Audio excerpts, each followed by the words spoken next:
Okay, magandang umaga po sa inyo kapatid. At ngayong umaga ay pag-usapan po natin yung topic na the Covenant of Grace. Ito po yung talagang controversial na dapat ating liwanagin through the biblical truth. So, tinanan po natin yung mga popular notion about salvation. No? So, number one, it is a bilateral agreement between God and man. So, iba yung kasabihan na sa kasunduan sa pagitan ng Diyos at tao. Kumbaga, nasa Diyos ang awa, nasa tao ang gawa. So, ayan ang mga popular na mga paniniwala. Number two, God has done His part. It is now the turn of man to do his part. So, ano yung sinasabi nila dito, no? Yung popular belief na ito. Ito yung tinatawag na by believing, acceptance, repentance, enduring, obedience, finance, good works in others. Ito yung mga popular na paniniwala tungkol sa kaligtasan. So kung nagawa na ng Diyos ang parte, kaya mayroon tayong dapat gawin din. Number three, that man's salvation started when man begins to do his part. And that is man who initiated his salvation. So ano yung katotohanan? So salvation is of the Lord. So, makita natin in Jonah chapter 2, verse 9. So, only God is the origin, the means, and the end of every respective part of the work of redemption to the exclusion of sinners. Salvation cannot be the cooperative effort between God and sinners. Hindi ho talaga pwedeng magkaroon ng cooperative effort. It is the combined operation of the three divine person called the economy of the Godhead, which is contained in the covenant of redemption or grace. Basahin nga po natin yung mga talata, mga kapatid. Dito po sa Isaiah chapter 46 verse 16. At makita po natin doon sa mga bahaging yon. Isaiah chapter 46 verse 16. Sabi po dito sa 48, chapter 48, verse 16. Sabi po dito, come you near unto me, hear you this, I have not spoken in secret from the beginning, from the time that it was, there I am, and now the Lord God in His Spirit has sent me. So, dito rin po sa Ephesians, makita natin yun, mahabang talata, pero tiyagaan lang po natin dahil ito po yung napakahalagang mabasa po natin para lalo na maintindihan natin yung the covenant of grace. Ephesians chapter 1, mula po sa verse 4 hanggang 13. Ano po yung sabi po dito ng ating kapatid na apostol na Pablo? Sabi doon sa Ephesians chapter 1, verse 4, according as He had chosen us in Him before the foundation of the world, that we should be holy and without blame before Him in love, having predestinated us unto the adoption of children by Jesus Christ to Himself, according to the good pleasure of His will, to the praise of the glory of His grace, wherein He had made us accepted in the beloved, in whom we have redemption through His blood, the forgiveness of sins, according to the riches of His grace, wherein He had abounded toward us in all wisdom and prudence, having made known unto us the mystery of His will, according to His good pleasure which He had purpose in Himself, that in the dispensation of the fullness of time He might gather together in one thing in Christ, both which are in heaven, which are in earth, even in Him.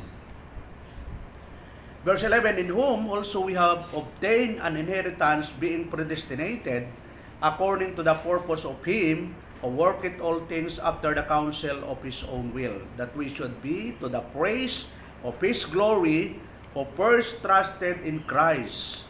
Verse 13, in whom you also trusted, after that you heard the word of truth, the gospel of your salvation, in whom also, after that you believe, you were sealed with that Holy Spirit of promise, which is the earnest of our inheritance until the redemption of the purchased possession unto the praise of His glory. So, makita rin po natin yun, no? And basa natin ang kabuuan ng Book of Romans, chapter 8. Punta na lang po tayo dito po sa Book of Galatians, chapter 4, verse 4 hanggang 6. Sabi po dito, but when the fullness of the time was come, God sent forth His Son, made of a woman, made under the law, to redeem them that were under the law, that we might receive the adoption of sons. And because you are sons, God had sent forth the Spirit of His Son into your hearts, crying, Abba, Father. So sometimes, called covenant of redemption, covenant of grace, testament, will, everlasting covenant, blood of the covenant. So yun yung mga katawagan. So tingnan nga po natin yung Psalms 111 verse 9. Tingnan lang po natin yung sinasabi ng psalmist. Psalms chapter 111 verse 9.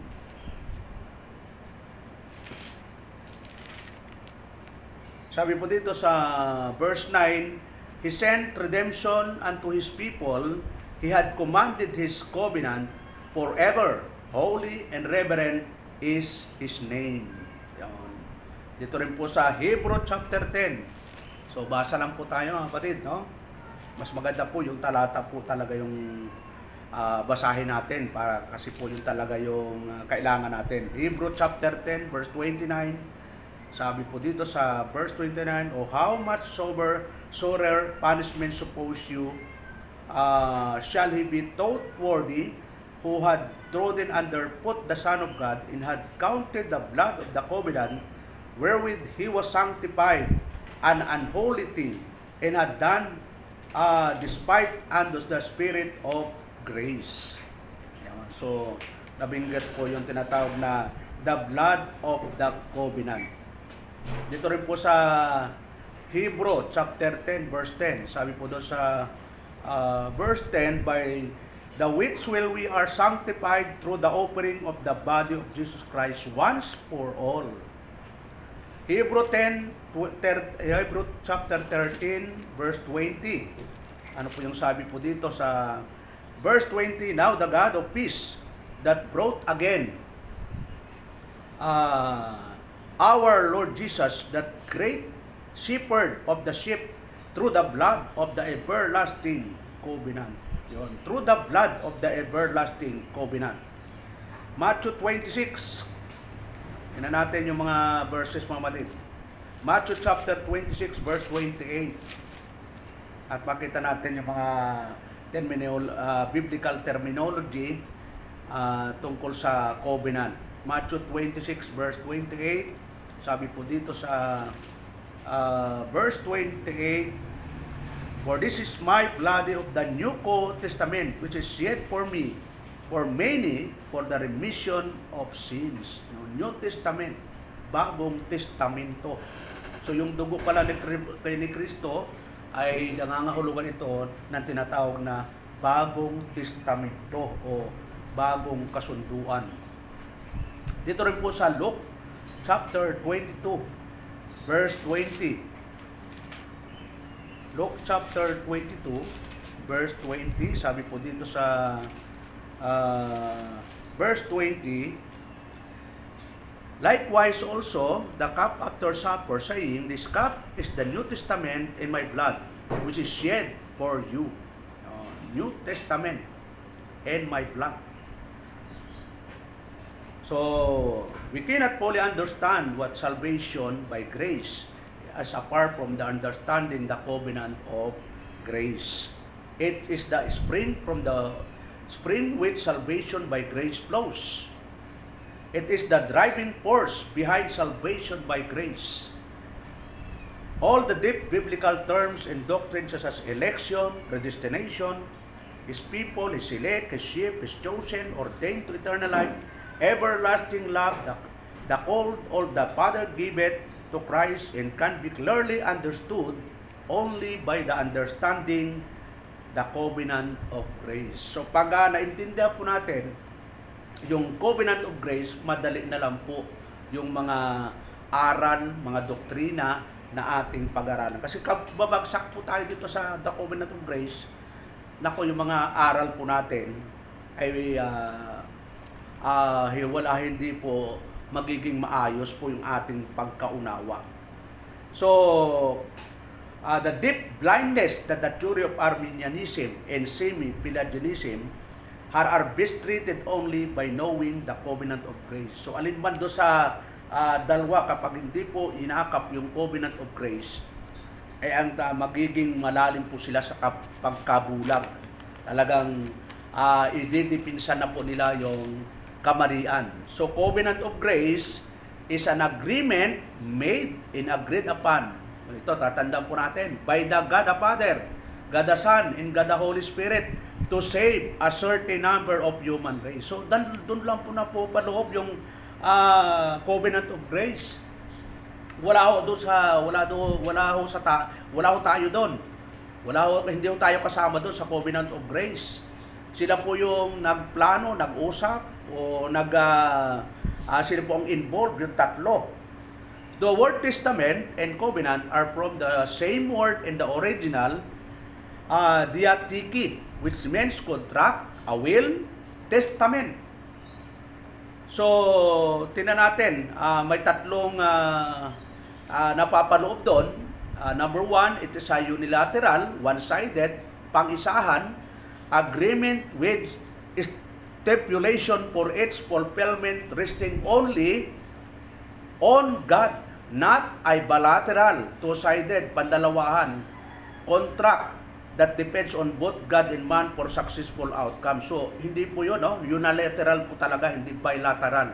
So, tingnan natin ang Genesis chapter 15. Yun, mahaba po ito, pero tiyagaan po natin lang. Genesis chapter 15, sabi po doon sa Genesis chapter 15, verse 9 to 21. Sabi doon sa verse 9, and he said unto him, take me an heifer of 3 years old, and she-goat of 3 years old, and a ram of 3 years old, and a turtle dove, and a young pigeon. He took unto him all this, and divided them in the midst, and laid its piece on once again another, but the birds divided he not. And when the fowls came down upon the carcasses, Abram drove them away. And when the sun was going down, a deep sleep fell upon Abram, and lo, and horror of great darkness fell upon him. And he said unto Abram, know of a surety that thy seed shall be a stranger in a land that is not hers, and shall serve them, and they shall afflict them 400 years. And also that nation whom they shall serve will I judge, and afterwards shall they come out with great substance. And thou shalt go to thy fathers in peace, thou shalt be buried in good old age. But in the fourth generation they shall come hither again, for the iniquity of the Amorite is not yet full. It came to pass that when the sun went down, and it was dark, behold, a smoking furnace, and a burning lamp that passed between those spaces. In the same day, the Lord made covenant with Abraham, saying, unto thy seed have I given this land, from the river of Egypt unto the great river, the river Euphrates. Yun. So,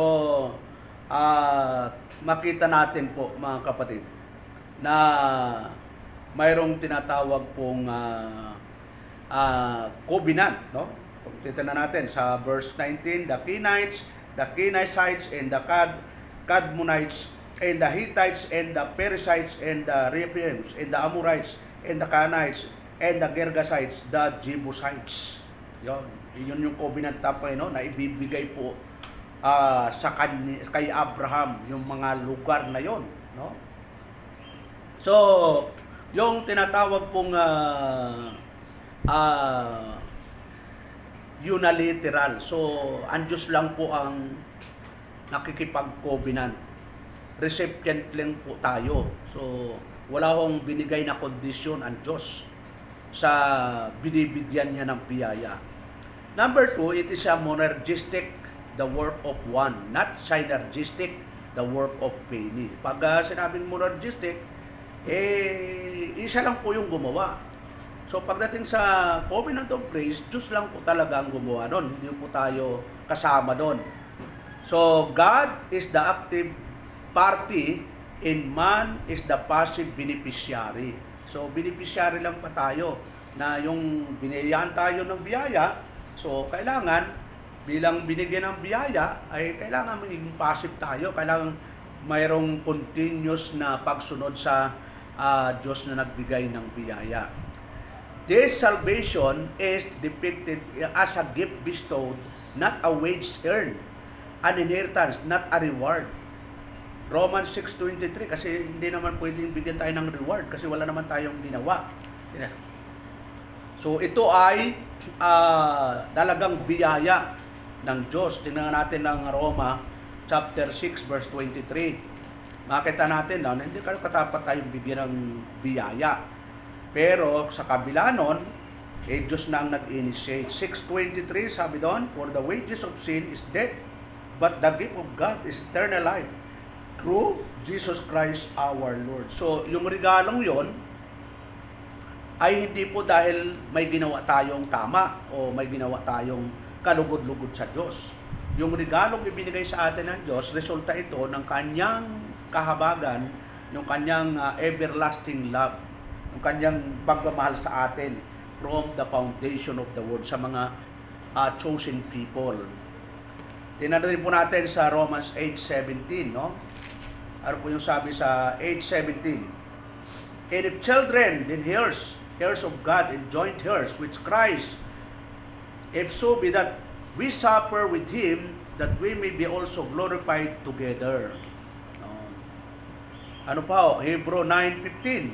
So dito lang po sa Hebrew yan. 9:15. Sabi doon, for he saith to Moses, I will have mercy, on whom I will have mercy, and I will have compassion on whom I will have compassion. Yun yung mga verses na yun. 1 Peter 1:4. Yan natin yung verses na yun, mga kapatid. Sulat po ito ni Apostle Paul. 1 Peter chapter 1 verse 4, to an inheritance incorruptible and undefiled, and that fadeth not away, reserved in heaven for you. Yun. For you. Wala namang binigay na condition ang Diyos na para bigyan tayo ng inheritance. Talagang siya po ang nagbigay. Siya ang magbibigay sa atin nun. So ano po? Triunity and the covenant of grace. Since the covenant of grace is a unilateral agreement, it follows that the triune God alone is the active party to the exclusion of anyone outside of it, and therefore consequently eliminates all contribution and cooperation on the part of sinners. So binasa na nga po natin yung Isaiah chapter 48 verse 16. So balikan lang po natin, ulitin po natin para lalo nating maintindihan. Isaiah chapter 48. Ano po yung sinasabi po doon, mga kapatid? Isaiah chapter 48 verse 16. Sabi doon, come you near unto me, hear you this, I have not spoken in secret from the beginning, from the time that it was there, I am I, and now the Lord God in His Spirit had sent me. Yan. So yun ang napapaloob doon, mga kapatid. Dito rin po sa Hebrew 10, no? Mahaba ito, pero para lalo nating maintindihan yung covenant of grace. Chapter 10, verse 9 hanggang 14. Sabi po doon sa verse 9, then said he, lo, I come to do the will of God, to take it away the first, that it may establish the second. by the which will we are sanctified through the offering of the body of Jesus Christ once for all. And every priest standeth daily, ministering and offering oftentimes the same sacrifices which can never take away sins. But this man, after he had offered one sacrifice for sins forever, sat down on the right hand of God. From henceforth expecting till his enemies he made his footstool. For by one offering he had perfected forever them that are sanctified. So, nga napagandang mga verses. So, sunod po, that the said covenant of grace was agreed upon in eternity, in being unfolded in time as foreshadowed in the Old Testament, and substantially being fulfilled and to be completely and ultimately fulfilled at His second coming. So, tingnan natin yung Hebrew chapter 8. Mahaba din po yung verse na ito, pero tiyagaan po natin kasi yun po yung pinakamahalaga, yung mga verses na susuporta sa ating pinag-aaralan ngayon, yung the covenant of grace.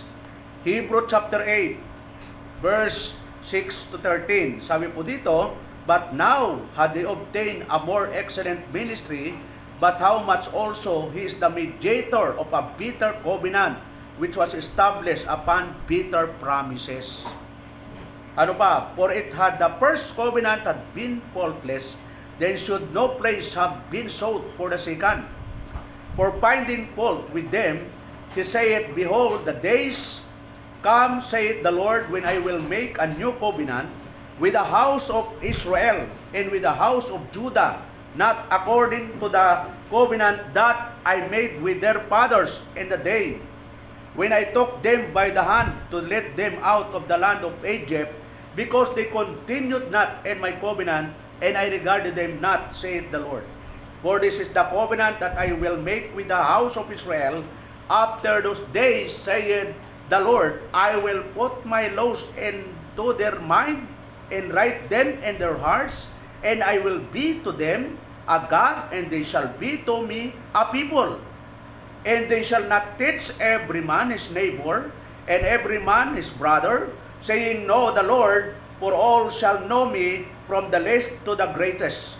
For I will be merciful to their unrighteousness, and their sins and their iniquities will I remember no more.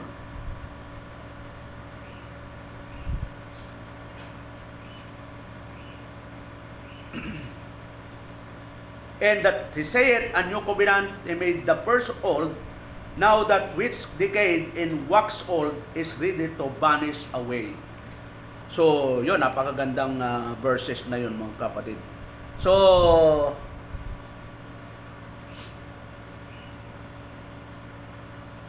that the said covenant grace was agreed upon in eternity. No?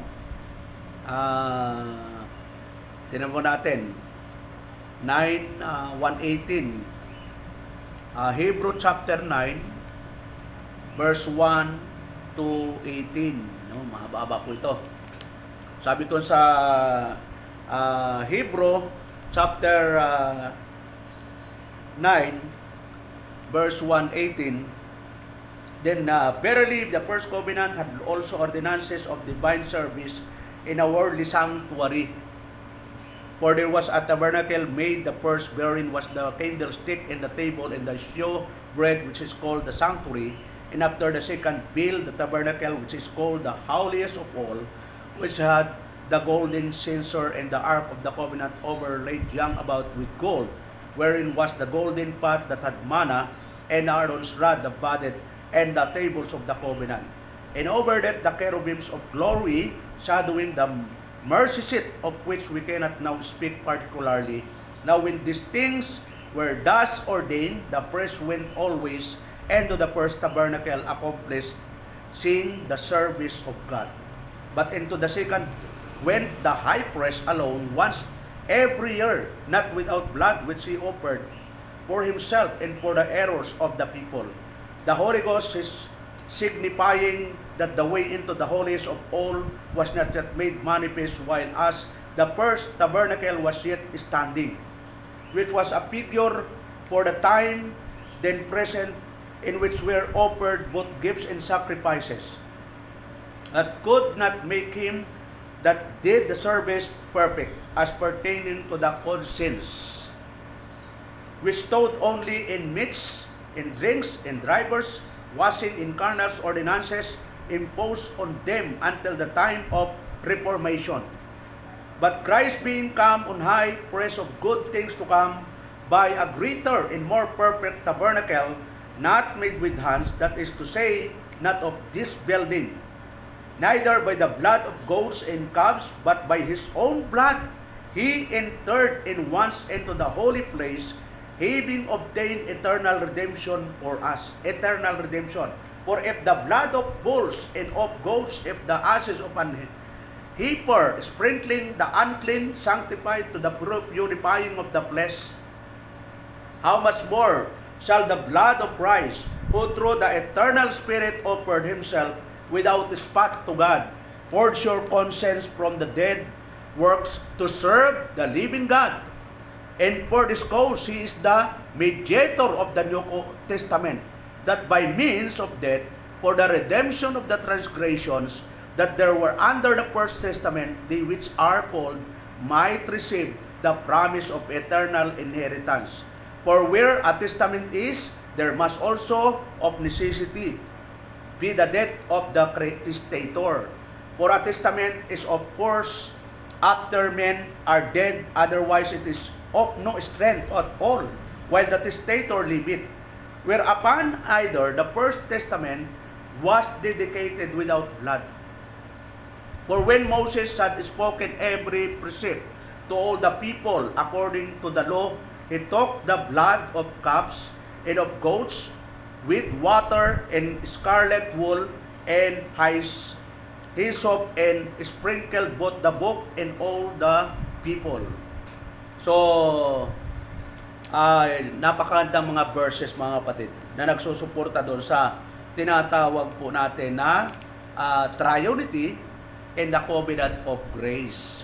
Sunod po natin mga kapatid, the triune God alone are the ones responsible to fulfill all its condition, and therefore unconditional on the part of sinners, which are only the passive beneficiaries of it. That is, was done in perfect unity, harmony, and consistency. Yun, napakagandang mga salita. Perfect unity, harmony, and consistency.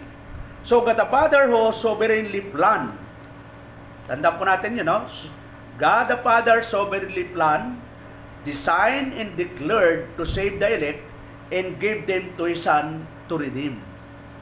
Tingnan natin mga kapatid, yung John chapter 6, verse 37 at 44. Makita po natin yung part ng ginawa ng God the Father. Sabi to 37, all that the Father giveth me shall come to me, in him that cometh to me I will in no wise cast out. Sa 44, ano sabi doon? No man can come to me except the Father which had sent me through him, and I will raise him up at the last day. So ito yung tinatawag na God the Father who sovereignly planned, designed, declared to save the elect and give them to His Son to redeem. By foreknowing, electing, choosing, accepting, predestinating, adopting, and declaring the plan of salvation for them for His own glory. No, for His own glory, mga kapatid. No? Hindi puro our glory, for His own glory. Tingnan natin, Jeremiah 31, verse 3.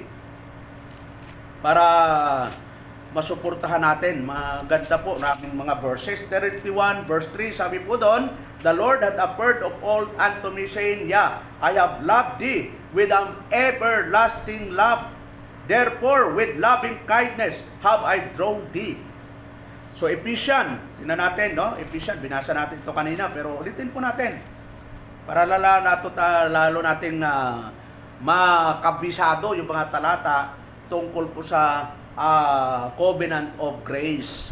Ephesians Sabi doon sa verse 4, according as He had chosen us in Him before the foundation of the world, that we should be holy and without blame before Him in love, having predestinated us unto the adoption of children by Jesus Christ to Himself, according to the good pleasure of His will, to the praise of the glory of His grace, wherein He had made us accepted in the beloved.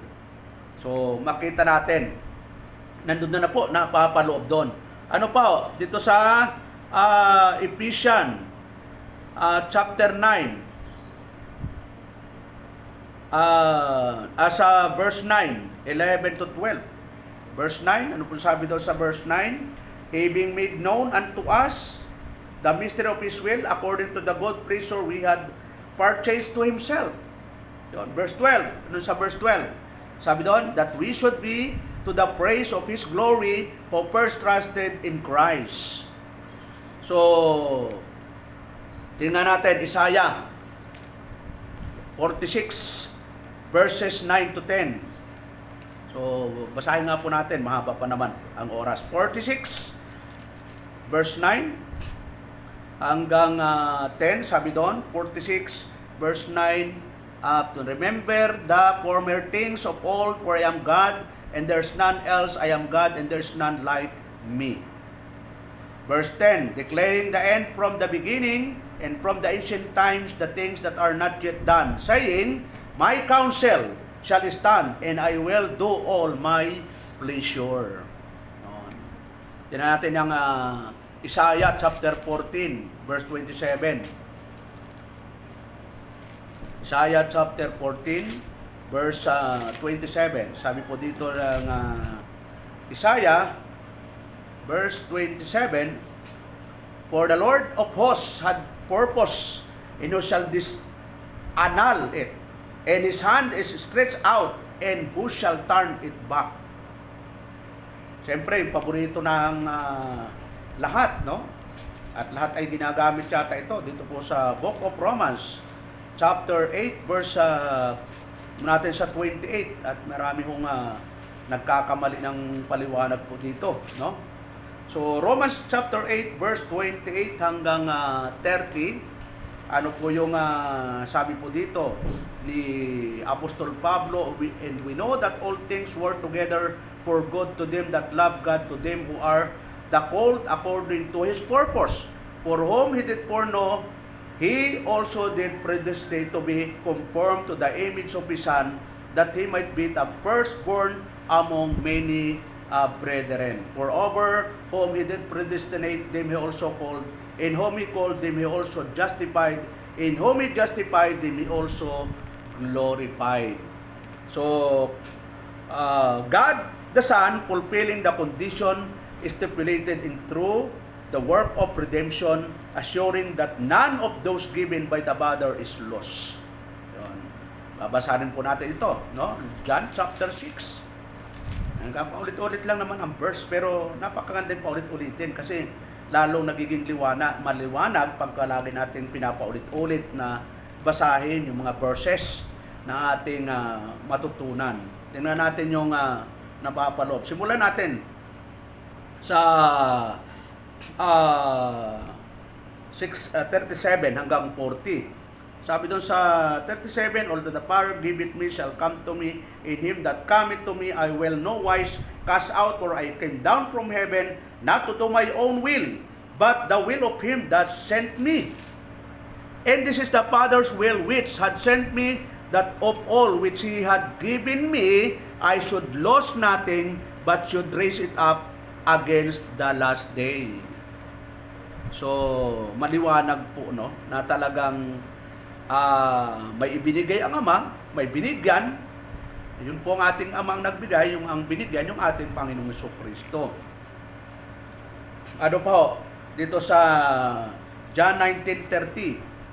So, basahin po natin lahat ng verses na pwede natin basahin sapagkat importante yon. 19:20. Sabi doon sa verse 20, this titled and read, many of the Jews of the place where Jesus was crucified was nigh to the city, and it was written in Hebrew, in Greek, and Latin. Yun. 1930. Ano po yung nakalagay po doon? 30. Basahin po natin. When Jesus therefore had received the vinegar, he said, "It is finished." And he bowed his head and gave up the ghost. Yun. It is finished. Yung the word na finish. Siya ang nag-finish. Kasi hindi natin pwedeng tapusin ang mga dapat tapusin. Diyos, ang Panginoong Jesucristo lang ang gumawa noon. Siya lang ang nagtapos no, mga kapatid. So ano po, Matthew 1:21, no? Ito, palagi natin binabasa ito, Matthew 1:21. Ano po yung sabi doon sa Matthew 1:21? Sabi dito in Matthew 1:21. Sabi doon, "And he shall bring forth a son, and thou shalt call his name Jesus, for he shall save his people from their sins." Yun, from their sins. So, makita po natin na God the Holy Spirit applying the divine virtue and power of the finished work of redemption through generation, sanctification, and glorification of all God's elect and appointed time. Makita natin kahit sa lumang tipan, Ezekiel chapter 36, tingnan natin yung Ezekiel, mga kapatid, para meron tayong Old Testament evidence na sa lumang tipan pa lang ay may propesya na po, no? Tingnan natin yung 36 verse 25. Sabi sa verse 25, "Then will I sprinkle clean water upon you, and you shall be clean from all your filthiness, and from all your idols will I cleanse you." Yun. Ano pa sa 26? "A new heart also will I give you, a new spirit will I put within you, and I will take away the stony heart out of your flesh, and I will give you an heart of flesh. And I will put my spirit within you, and cause you to walk in my statutes, and you shall keep my judgment and do them." So, napaka gandang mga verses po yan, mga kapatid. So, sunod po, dito po sa John 6, sa New Testament, John chapter 6, verse 63. Yun. Tingnan natin yung New Testament. John chapter 6, verse 63. Sabi doon sa 6:63, "It is the spirit that quickeneth, the flesh profiteth nothing. The words that I speak unto you, they are spirit and they are life." Yan. Galatians 4, nabasahan natin ito. Galatians chapter 6, verse 4 and 6. Ephesians chapter 1, verse 13 to 14. 1 Corinthians 3:16. Basahin nga natin 1 Corinthians, yung mga verses na hindi pa natin nababasa. 1 Corinthians chapter 3, verse 16. Sabi po ni Apostol Pablo, sulat po ito niya sa mga mananampalataya sa Corinto. Sabi niya sa 16, "Know you not that you are the temple of God, and that the Spirit of God dwelleth in you?" So, napakagandang verses. Tapos sa chapter 6, verse 19. Ano yung 19? Sabi doon, "What know you not that your body is the temple of God, of the Holy Ghost which is in you, which you have of God, and you are not your own, for you bought with a price. Therefore glorify God in your body and in your spirit, which are of God's." So yun yung tinatawag na trabaho o gawa ng Ama, Anak at Espiritu Santo. So tanda po natin, yung mga Arminian, Semi-Pelagian system of salvation disrupt the unity, harmony, and consistency of the triune God. So pag pinaniwalaan mo sila, nawawala po yung harmony o yung unity ng Godhead tungkol sa kaligtasan. So the Father choose those whom He foresaw would choose and accept Him. Yun, ito yung paniniwala nila . The Son discriminately, partially, conditionally died for all human race only to make salvation possible, only to those who would believe. ano pa, yung popular nila, the Spirit quickens, regenerates only those who cooperate and accept the preaching of the gospel upon repentance faith. So lahat yun ay unbiblical. So this notion undermines the glory of God, devaluates Christ's work of redemption, and degrades the sovereignty of God, the sovereignty of the Holy Spirit, since it nullifies everything that God has done by man's refusal to cooperate and contribute to the work of salvation, and finally exalt the will of man. Yun. Just as being disproved by the biblical fact. So, ang tinataas po sa paniniwala nila doon ay yung tao eh. So, tatawag po natin, number one, all of God's purposes, counsel, and work is sovereign, effectual, and eternal. So, basahin nga po natin yun. May mga binasa na natin kanina. Isaiah chapter 14, verse 27, Isaiah 46, verse 9 to 10, Ephesians 1:11, Romans chapter 9, verse 15 to 16, Jeremiah 33, Psalms 115, verse 3, John chapter 5, verse 21, 2 Timothy chapter 1, verse 19. Basahin nga po natin yun. 2 Timothy chapter 1, verse 9. Sabi doon, who had saved us and called us with an holy calling, not according to our works, but according to His own purpose and grace, which was given us in Christ Jesus before the world began. So, napakaliwanag na verse. Yung ibang talata, nabasa na natin yun kanina. Number 2, Christ's work of redemption is definite. Yun. Particular, intentional, complete, absolutely sufficient to its purpose and design, and final. Yun. John 6:38. Basahin po natin. John 6:38. Nabasa na rin po natin ito. Pero, ulitin lang po natin. Sabi doon sa 6:38, for I came down from heaven not to do my own will, but the will of Him that sent me. Yun. Yun yung sinasabi dito. So, marami pa ho, no? Maraming talata at nabasa na natin kanina. The Holy Spirit's work is sovereign, effectual, in particular. So, nabasa na rin po natin kanina yung mga verses na ito. God's purposes and covenant decrease. God's plan to save sinners was not a reaction, anticipation, and uncertain acts as the Arminian theology teaches. It does not begin in time at the Garden of Eden or at the point of believing the gospel. It was originated by God alone and in His counsel called the everlasting covenant. Yun. Tingnan nga natin, Hebrew 13. Hebrew chapter 13, verse 20. Para nabasa na natin ito, pero ulitin natin. Hebrew 13, verse 20. Ano po yung sabi po dito mga kapatid? 20. Now the God of peace that brought again from the dead our Lord Jesus, the great shepherd of the sheep through the blood of the everlasting covenant. That was covenant in eternity. It was God's wise purpose called decrees. So, ano ba yung decree? Decree, a decision or determination to do something. Yun. Wasa natin yan kanina, Isaiah 14, Isaiah chapter 14, verse 7, Job 23, verse 13, which is based on His infinite wisdom. Acts 15:18. Tingnan natin, Acts 15:18. Acts 15:18, sabi po dito sa verse 18, known unto God are all His works from the beginning of the world. From the beginning of the world. So, order of God's decrees. Yun. Ito yung tinatawag na decree, no? Na makikita natin. Pero, siyempre, yung decree, marami pong pwedeng pag-aralan natin at kailangan nating ma-reconcile.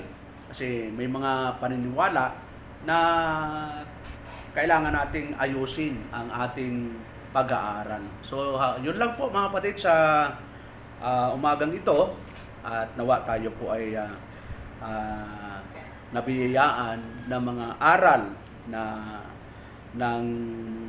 nanggagaling sa banal na kasulatan. So, yun lang po mga kapatid at magandang umaga.